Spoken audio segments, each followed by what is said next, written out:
Okay, so you want to build an underground bunker, a hidden fortress beneath your feet, sealed off from the chaos above, stocked with food and water and everything you'd need to ride out the end of the world. It's a fantasy that's surged back into fashion, and the marketing makes it sound simple. Buy a steel box, bury it, sleep easy. But here's the strange part. The bunker itself is often the cheapest part of the whole equation, and the single biggest mistake people make is thinking of a bunker as a product you purchase rather than a system you have to keep alive. By the end of this, you'll understand what bunkers actually cost across every tier, why the price you're quoted is almost never the price you pay, what keeps a bunker survivable versus what makes it a tomb, and why the hardest problems underground aren't the ones you can buy your way out of. Let's start with the range, because it's enormous. At the very bottom, a basic prefabricated shelter, essentially a reinforced steel box with ventilation and room for supplies, can start around $40,000, and some bare bones or DIY-oriented options run even lower, into the tens of thousands. In the middle, a proper family bunker, say a 20 by 20 foot unit with separate sleeping areas, a bathroom, a kitchen, and real air and water filtration, commonly runs somewhere between $100,000 and $200,000. And at the top, luxury survival compounds exceeding 1,000 square feet, with multiple rooms, full kitchens, medical bays, and entertainment areas, easily exceed $300,000 and can climb past $1 million. Custom high-end builders quote $800 to $1,200 per square foot for a fully finished, installed turnkey shelter. To put that in perspective, that per square foot figure rivals or exceeds the cost of high-end above-ground home construction, except you're paying it to build something you hope to never live in, buried under several feet of earth. The materials are part of why. Serious bunkers use reinforced concrete or heavy steel shells, sometimes both, engineered to withstand pressure, moisture, and in some cases blast or radiation. That structural strength is the whole point, and it doesn't come cheap. So the headline range runs from tens of thousands to well over $1 million, depending entirely on how long you intend to survive down there and how comfortably. But here's the first trap, the one that catches nearly everyone.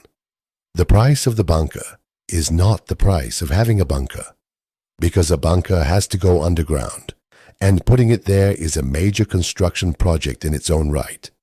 You have to excavate a huge hole, which means heavy machinery, and the deeper you go, the more it costs.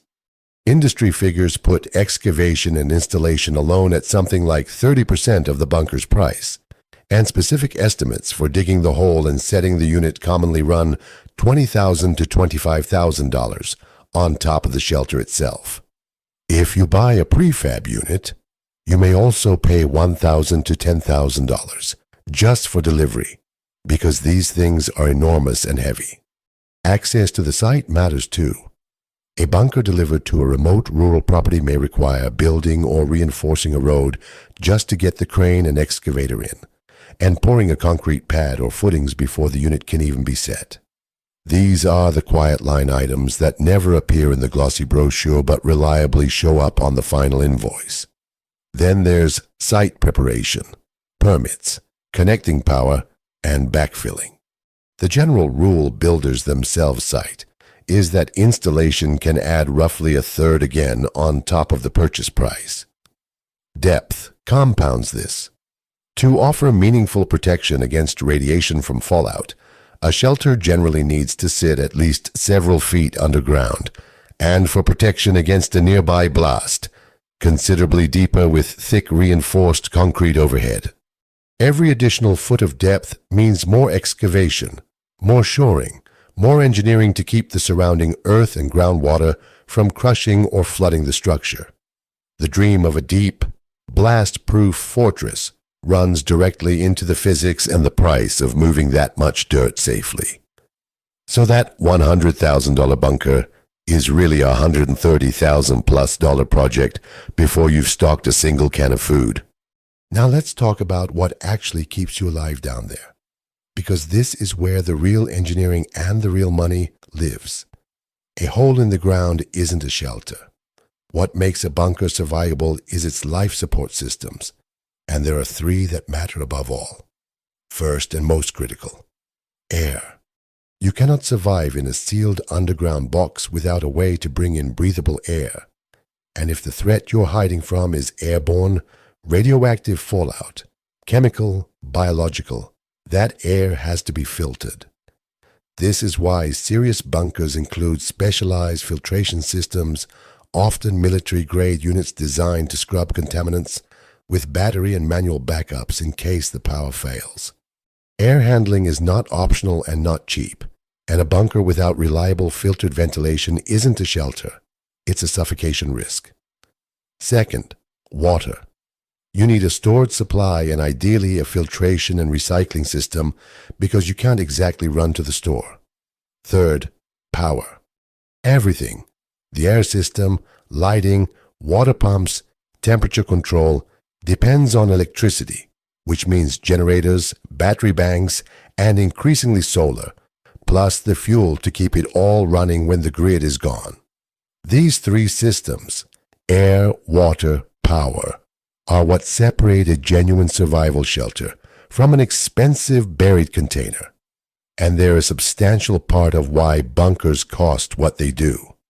There's a fourth, quieter problem that plagues every underground structure: moisture.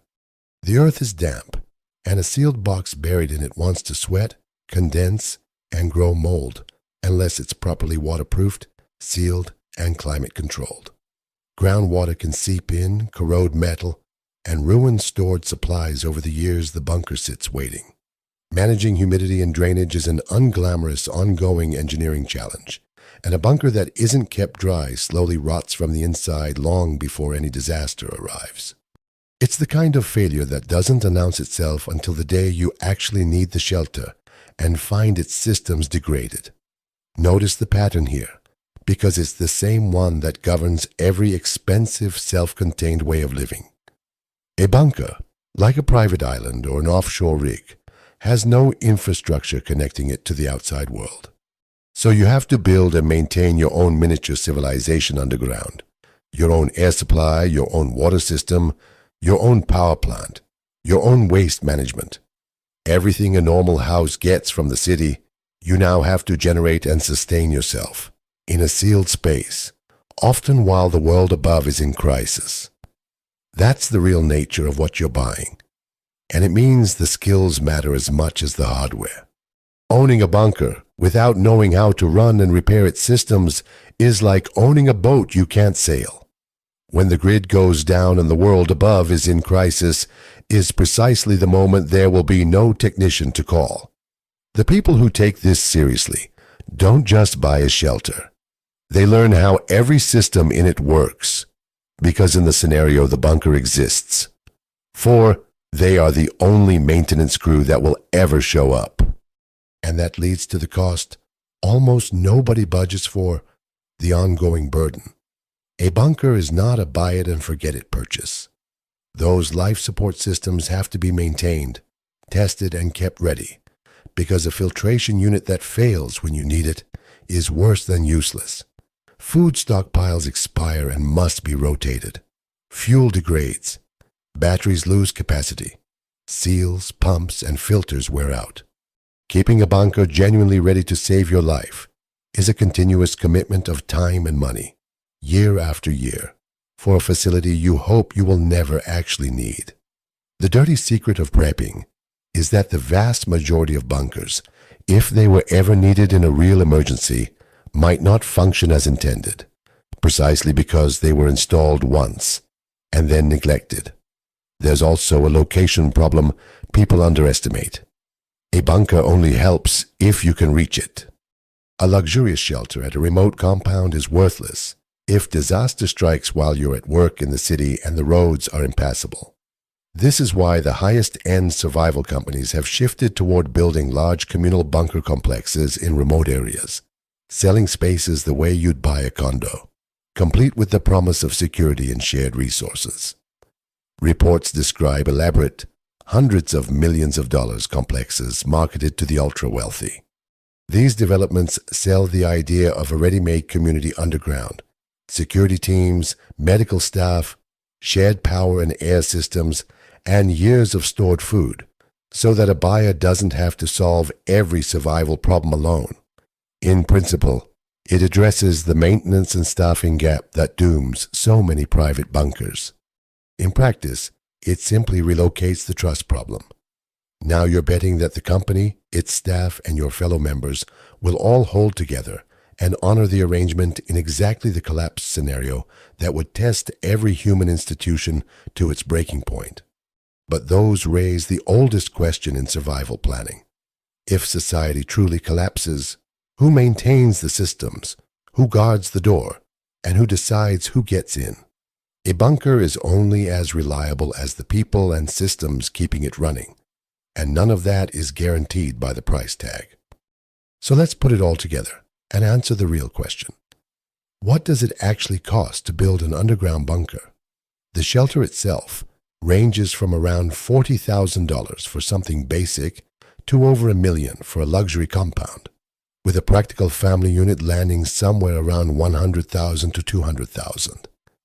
Then add roughly a third again for excavation, delivery, and installation. Then add the life support systems, air, water, power, that make it genuinely survivable rather than merely buried. And then commit to ongoing maintenance and supply rotation for as long as you own it, an open-ended cost for a facility whose entire value lies in never being used. And that's the paradox at the center of the whole enterprise. A bunker is the most expensive thing you can possibly hope to waste your money on, because success means you spent all of it and never needed a single bolt of it. Everyone else's purchases, the yacht, the island, the ranch, at least get used and enjoyed. The bunker's best-case scenario is that it sits sealed and silent underground for decades, a small buried fortune you're quietly relieved to have wasted. It's insurance in its purest, most literal form. You're not really buying survival, because survival was never guaranteed by any amount of concrete and steel. You're buying the feeling of having a plan when everyone else has none.